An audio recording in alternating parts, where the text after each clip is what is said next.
Your talent on stage. लेकिन उसके लिए थोड़ी देर और इंतज़ार। फिलहाल हमारे सामने आ रहे हैं हमारे ड्रामा एक्सपर्ट, एक्टिंग एक्सपर्ट, दी सुपर एक्टर।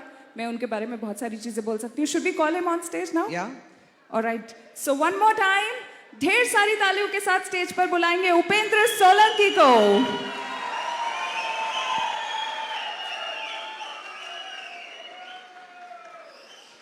उपेंद्र, दो बातें भी कर लेते, आपका माइक टेस्ट भी हो जाएगा। यस।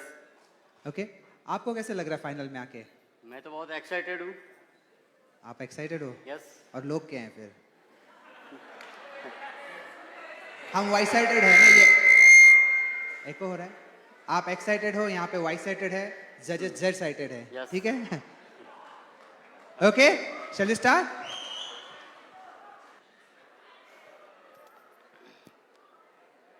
हेलो। हाँ दीदी, हाँ मेरा अपॉइंटमेंट तो अच्छा रहा, लेकिन एक प्रॉब्लम हो गई है। मेरी स्कूटी ना पंचर हो गई है और अंधेरा भी बहुत है, मुझे बहुत डर लग रहा है दीदी। आप प्लीज मुझे पिक करने आ जाओ। कौन है? कौन है वहां? कौन है? यार!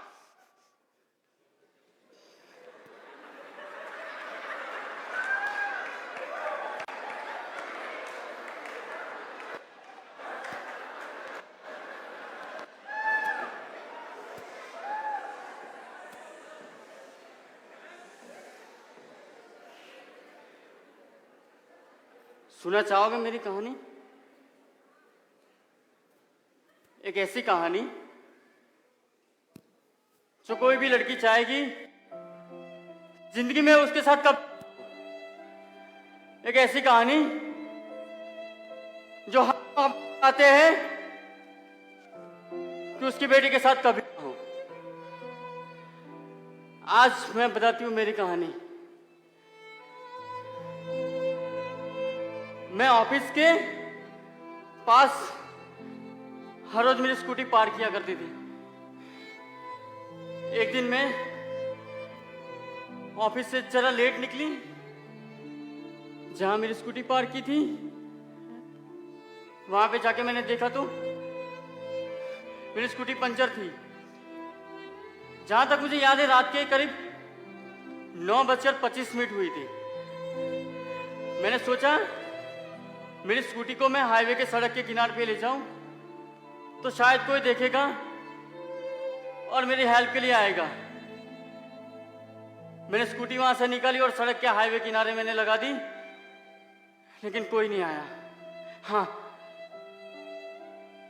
दो लड़के आए, उसमें से एक ट्रक ड्राइवर था और एक क्लीनर था।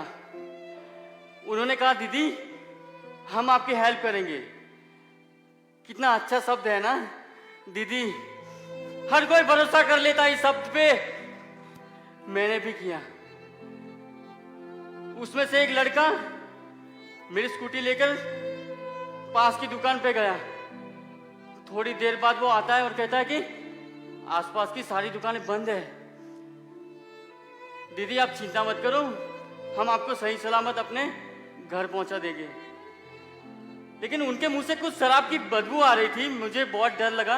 मैंने तुरंत अपनी दीदी को फोन किया, दीदी कुछ लोग मेरे पास हैं, मुझे अजीब से घूर रहे हैं और मुझे बहुत डर लग रहा है। मेरी दीदी ने कहा तू फोन चालू रख, मैं तेरे साथ कांटेक्ट में रहती हूँ। लेकिन उन लड़कों ने मेरा फोन छीन लिया और फोन को तोड़ दिया।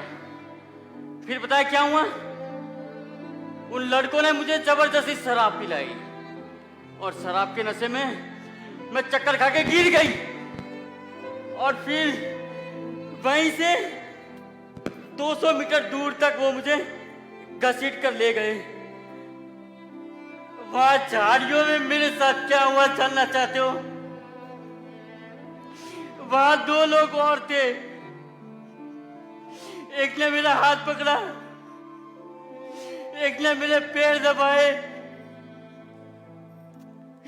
एक ने मेरा मुंह दबाया और चौथे लड़के ने मेरा बलात्कार किया। मेरी गलती क्या थी?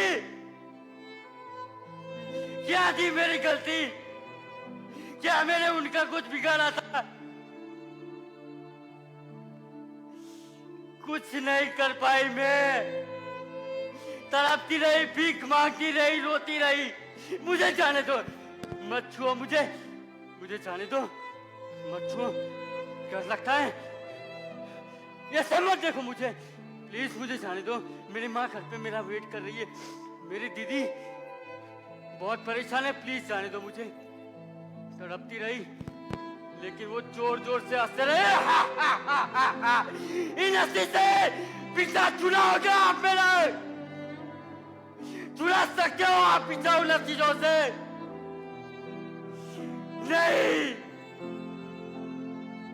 उस बाद उन्होंने 30 किलोमीटर दूर एक ब्रिज के नीचे मुझे ले जाया गया और पेट्रोल डाल के मुझे जिंदा जलाया गया। पता है मेरी दीदी वहां पे आई क्या बोली? मेरी सिस्टर जो पहले से जली हुई है उसे कैसे जलाऊंगी मैं? मेरा भाई मेरी डोली उठाना चाहता था, उसको मेरी अर्थी उठानी पड़ी।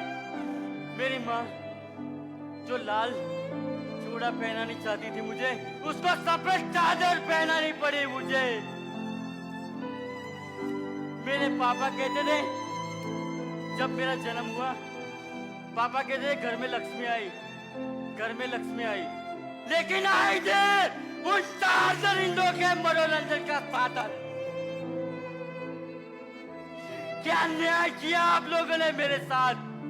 हाँ, कैंडल मार्च चलाए थे आपने, मोर्चे भी उठाए थे मेरे लिए, यूट्यूब पे वीडियो भी बनाई थी, फेसबुक पे पोस्ट भी डाली थी, फेमस होने के लिए टिकटॉक पे वीडियो भी बनाए थे। क्या कभी सोचा कि ये वारदात फिर कभी नहीं होनी चाहिए? हाँ, एक इंस्पेक्टर था, मार दिया सालों को, चारों के चारों को।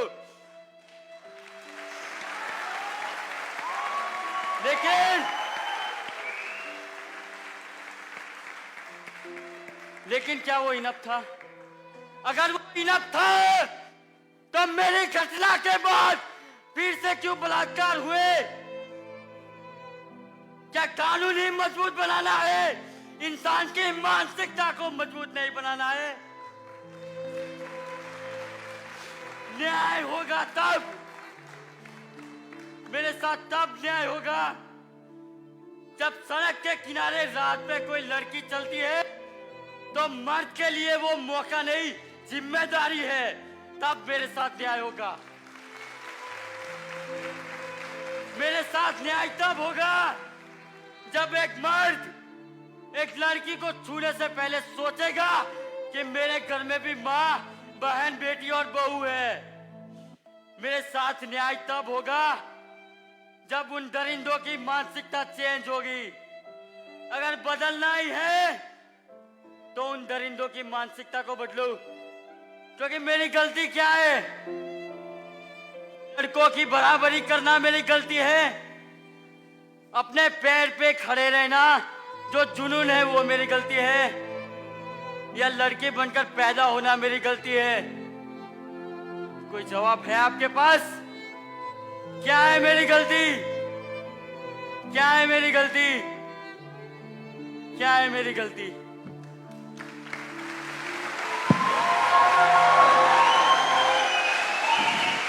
So, as we said, his performances are usually heart-touching. We would straight away take comments from the judges.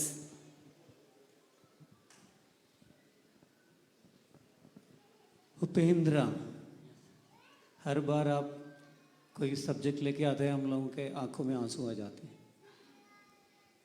You are a good, excellent actor. Your voice, your presentation of dialogue, everything is superb.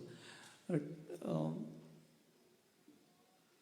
थोड़ा सा मेरे को एक शिकायत है। आज new year के दिन पे हम सबको रुला दिया तुमने।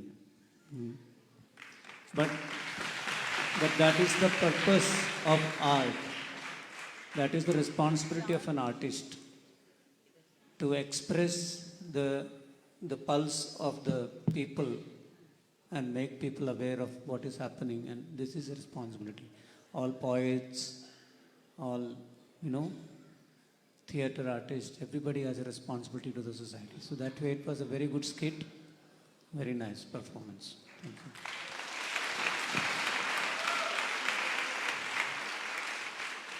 मैं बिल्कुल सहमत हूँ मणिकर्णन जी से. Even I was thinking the same. मैंने लास्ट आपके एक्ट में भी कहा था कि आपने तो आंखों में आंसू ला ही दिए. आज भी बिल्कुल आपका हर एक्ट एकदम टची होता ही है.